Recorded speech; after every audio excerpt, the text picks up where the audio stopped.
Armada Book 4 Chapter 10 The Renaissance Part 3. Now you will have to add the Maccabee into the pot. My people gave me a report on the technologies the Maqeebees have which we don't. Like what? Andrew asked. They have programmable metals. Their smallest nanomachine is 20 times smaller than our smallest nanos. Did you notice their buildings are odd-shaped?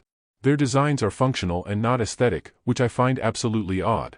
Like the hall where we came from, I did not see any supporting column for the roof. Our TPs are more advanced, but they invented a device that can move items like our ships tow other ships. It literally make items float around. I think Ellie would be already onto these. Olive, can you please ask Ellie if she can come over? Andrew said. Ellie appeared. General, Roden? Roden started. Ellie, we were talking about the Maccabee technologies like the nanobots, the programmable metals and the floating items. Those are the low-tech ones. And the Norsets are more advanced in those areas. Okay, smarty pants. What are the high-tech ones? First of all, when the enemy Maqeebees in the 4th colony started the war, they already know these very advanced technologies. It was just not available to them. And these are what they wanted, and the Grand Council is protective of these technologies. So it's a war to get the high technologies? Roden asked. Ellie continued, I believe so in the case of the 1st colony. Anyway, the Maqeebees invented a multi-dimension gateway device or DG which allows them to move to and from multiple dimensions. This is probably their highest achievement so far. So it's possible that the perpetrators of this war came from another dimension? Andrew asked. It's funny, sir, that you can just shift your mind and think like that. I have a funny mind, as you already know. You know that's not how I meant it. Anything is possible if you think like that, but I don't think of it as a probable event. Did you check the DNA of the leadership and trace them to families here in this dimension? If you cannot, then that could be proof that they did come from another dimension. Roden said. First of all, the Crimsons first read the minds of the Emperor and his immediate leaders. These people were first on our list when we started the mind reading.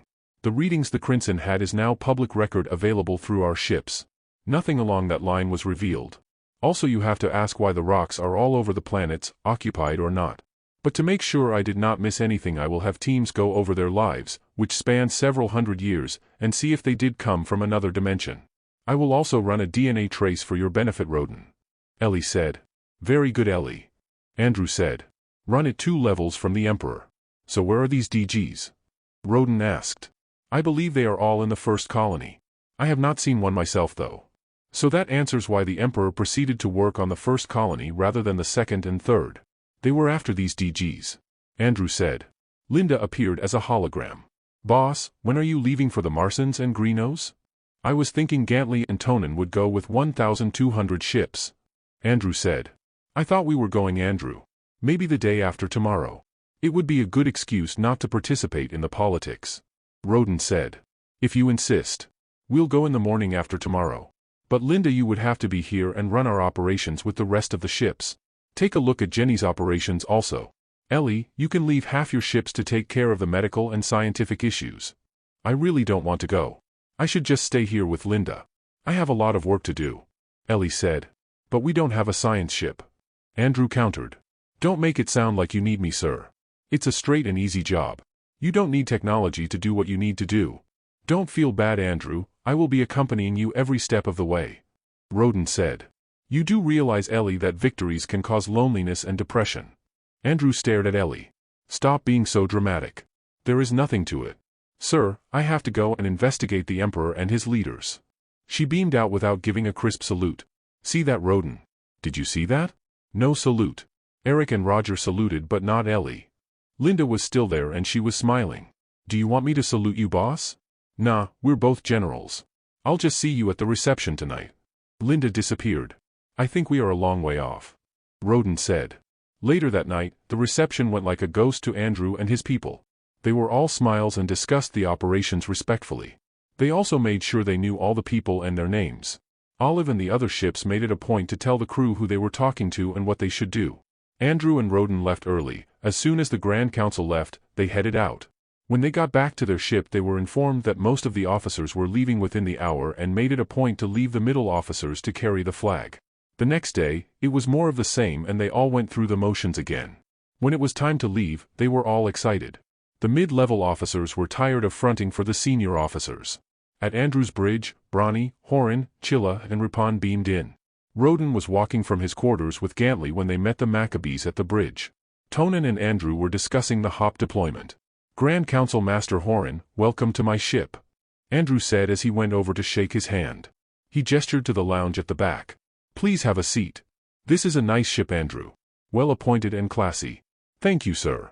We made it a point to come over to understand what you intend to do and discuss to you what we want done with the Marsons and Greenos. Olive, can you get our top commanders to listen in, especially Roger and Eric? Andrew sat while Roden remained standing beside Gantley. Tonen sat beside Chilla. So the first is what we intend to do. Right.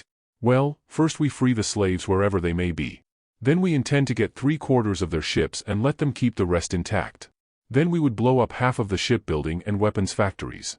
Then we will demand for a non-aggression treaty. We would have to give up some technology to do this. Then we deploy some probes monitoring their galaxies for ship movements. Then we leave. How do you ensure that they will agree to the treaty? Their leaders will never agree, Horan said. Roden explained, there are several ways to do this. First, we try the positive approach of giving technology in exchange for their agreement. If they do not agree, we change their leaders and turn over the leadership to their wives or successors who would. Another is to free some of their people until they do agree. We don't want an armistice or treaty with them. In all our history, we have had hundreds of treaties spanning thousands of years. These people do not understand treaties. What will happen is after a decade or so, they will break the treaty and we would be forced to attack them. Then a war is started again. We win a little, then a treaty is again drawn up. After a decade, maybe 2 or 3, they break it again. So the conclusion is not to draw up a treaty and let them wage war again. The objective is to cripple their war-making capabilities so they don't go to war faster than we want them to. So if you can take all their ships, do that and let them make new ships. Chilla added, now the reason why we have never given them any technology is that we try to prevent them from waging an effective war against us. Now we do not know the extent of technology the Emperor has given them. We know they do not have the TPs yet, and the best thing they got was a crude fusion reactor from 50,000 years ago. Roden butted in, we can do a Munoan or a Marinti. Explain. Bronny said. A Munoan means we would freeze their loved one, mostly kids and fathers. A Marinti is when we change their leadership with our own people appearing as their leaders. Andrew said. I read about the Datuans and the Tosbans. You did something like that with the Tosbans. You did a Marinti directed by the original Marinti operatives using a device you call a chameleon band. Chilla said. Ripan added, the Marsons and the Greenos are both led by very strong and very popular emperors. If you can do a Marinti on their emperors and some of their first and second line generals and commanders, it could work. We can have the original Marinti operatives teach your people how to take over, act like the emperor and their commanders. You just must have people who will stay with them for years on end. Now we have the technology to get their experiences and transfer the same to the actors so they would know what they know. In the case of the Talonauts, Manpat's kids created a succession system that enabled the leaders to be elected. They were very quick to do this and the people warmed up to the idea pretty quickly. Andrew said. Roden added, your actors may do this also. I doubt the outcome would be similar to the Tosbans. The elected leaders hate us and would not have a hard time getting support to the idea of attacking us. Horan said. Unless we have people who would say no. We can ID the dissident leaders and eliminate them quickly. Chilla said.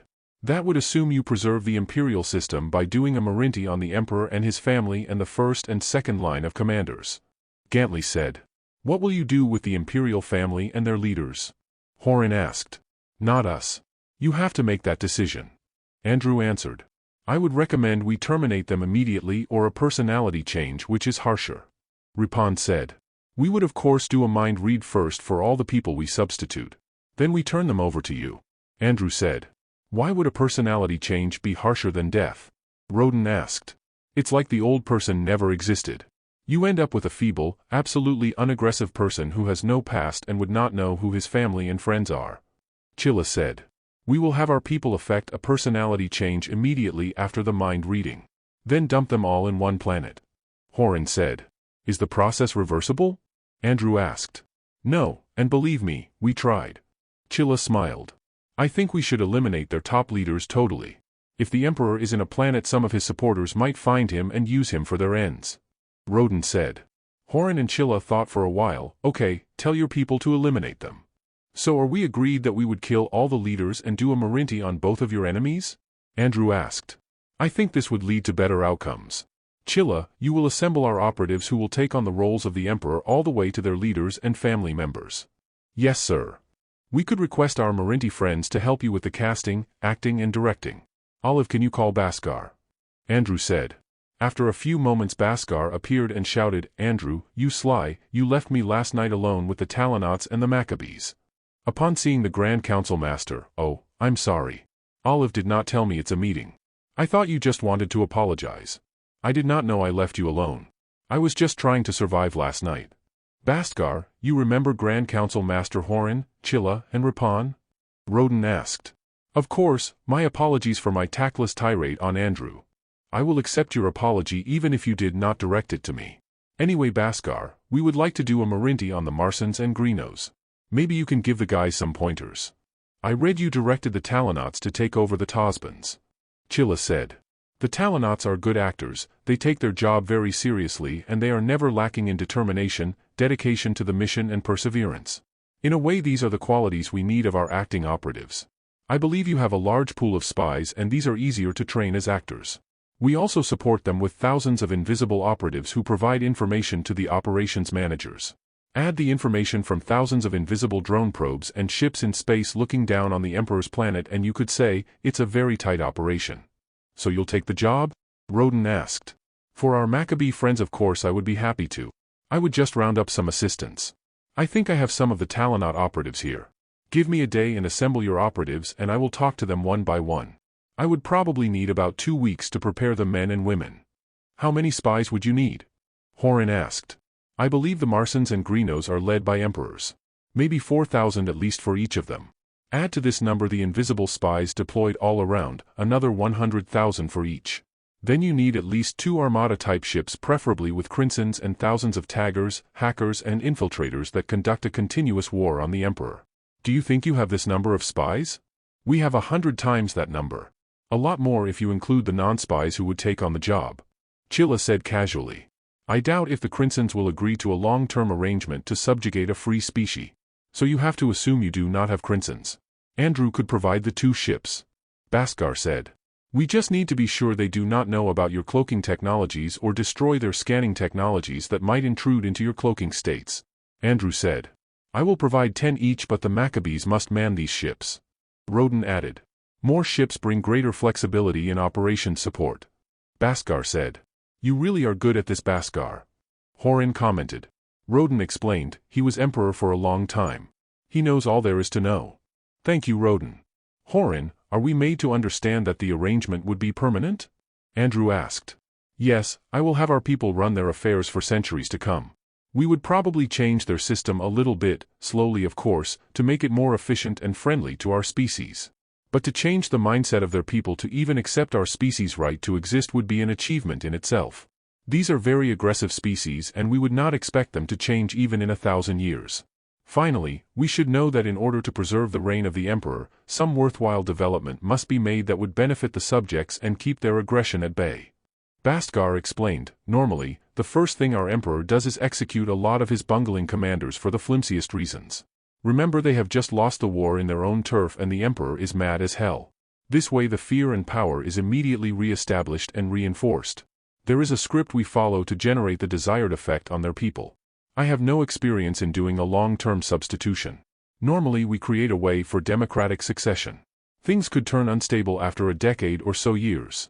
Horan countered, we will react as we see fit when the time comes. We understand that this Marinti play may not last long, but we would like to make it last as long as we can. We can even create some treaties with ourselves, then have our Emperor break it, then come out with another treaty after a few decades, then have the Emperor break it again. This way, the animosity of our Emperor against ourselves provide the justification for continuous reign and validation of the continued aggression towards us. I repeat Andrew, we insist that you take all their war ships and leave only transport ships. Chilla said seriously this time. As you wish Chilla. But all these ships will be Armada ships as with all the other captured ships. Roger, Eric, did you hear that? Eric and Roger appeared as holograms. Yes boss. Roger said. Eric added, we assumed this from the start. By the time you guys arrive, we would be done with our tagging. And this means almost all their military people, their royal families and relatives, their rich people and their families, and all the commanders 3 or 4 levels down. Almost all of the slaves shall have been tagged by then. Roger said. You just have to make sure all the actors are ready for the switch which will occur before we engage. Also, we already assumed at least a 2-week delay when you decided to do a Marinti. Eric said. Great. I would like to think that we can leave in a week and be there just in time to run a few more practices then we switch. Bhaskar said. I guess this is not something new to you, so you more or less know what to do.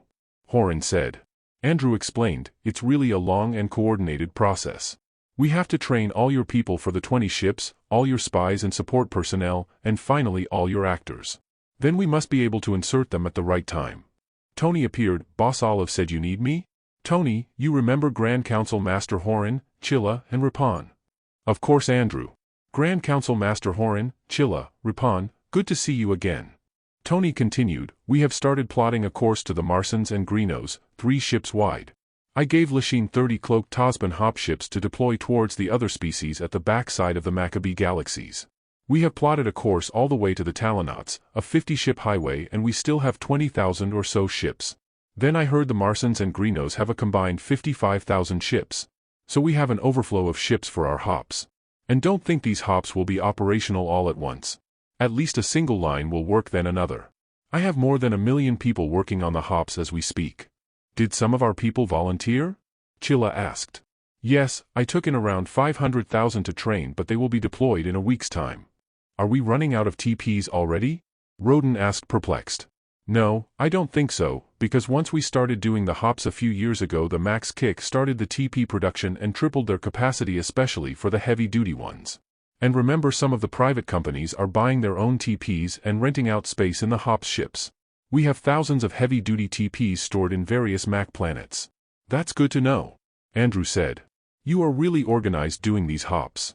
I guess one benefit of the war is that we have connected to our lost brothers who turned out to be our saving grace. Horan said. Thank you on behalf of all the Armada species. Roden exclaimed. Ripan added, we would like to schedule a visit, an official one, to all our Armada friends through the hops, of course, once you have a line all the way to your galaxies. That's great, Ripan. Andrew said. We already have the hops ready for you, although not as well appointed as we would want for our high-level travelers. Tony commented. Andrew, Linda told me that a personnel exchange of about 1.4 million people would be leaving with you. I believe I can only mobilize around 600,000 in time for your departure. Lachine took the first 20,000 officers. Chilla said. That's fine, you can give the balance to Linda. Did Linda tell you that you have to pay for these personnel? Roden asked. Chilla looked at Roden. No, but that is not a problem for us. One issue we had was that we had so many volunteers. We got 10 times the number we agreed with Linda. Linda told me to use a lottery system, and that's what I did. Still, they were not able to mobilize fast enough, so the first batch would be mostly Sins, Pulms and Hilms people and a lot of middle and lower officers. Roden turned to Andrew. I think after this affair, Andrew, we should talk of reorganizing the Armada. Andrew nodded. My thoughts exactly, Roden. If we are done here, we can proceed to the reception hall for some food.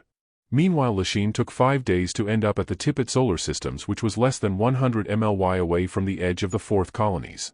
She deployed the 30 hop ships along a line formed from the edge of the 4th colonies towards the 1st colony, but on the other side of the Maqeebee galaxies past the Tippett systems as instructed by Tony. While her ships were deploying the hops, she parked 50 of her ships inside a gas planet 30 MLY past the Tippett systems as base of operations. She realized that the Imperial forces deployed in the area comprised of more than 50 ships have bolted and fled further out. This left the Tippett species without their controlling masters. Lachine appeared before Ellie and requested teams to free the king and his people from the programming they got from the Imperial forces. Ellie and Linda flew over and arrived in a day. Ellie observed that the Tippets were able to function but slow and were all malnourished due to the faulty food distribution organization, which was largely controlled by the Imperial forces.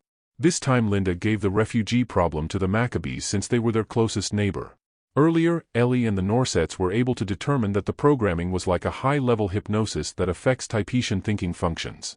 What Ellie did was to bring an infected subject into the Crimson and had the Crimson read its mind. It was not hard for the Crimson to remove the hypnosis. But rather than having all the infected Tippets go through the Crimson told the treaties that they build an anti-hypnosis device that will emit a waveform that removes the hypnosis from the Typetian consciousness and bring them back into the real world. After a few days, all the needed anti-hypnosis devices were built and distributed among the ships to use. This time Ellie and Linda left the area. Lachine was left behind to supervise the Maqeebees using the devices to help their neighbors. After more than 3 weeks from the time the formal Grand Council meeting, Andrew and Roden found themselves near the Martian galaxies. Chilla, Hilm, Poom and Sind were at Andrew's bridge with Roden. Roger beamed in. Roger greeted the group. Sir, Chilla, Hilm, Poom, Sind, good to see you again. The Martians are waiting for their new emperor and his party. Where's Bhaskar? Bhaskar and 6 Maqeebees walk in. Speaking of the devil. Andrew said. I heard that.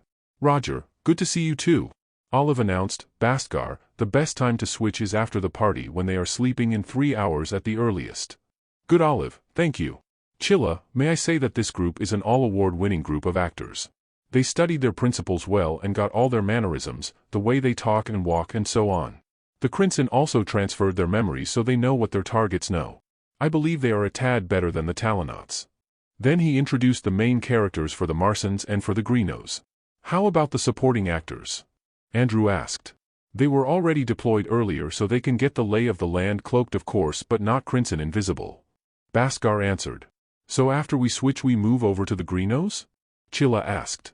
Yes, 5 ships are already there and probably deploying the supporting actors. Andrew answered. Why don't we have that dinner before show time? Roden asked. Don't even think about it, Roden, I get to say when it's show time or not. They all laughed.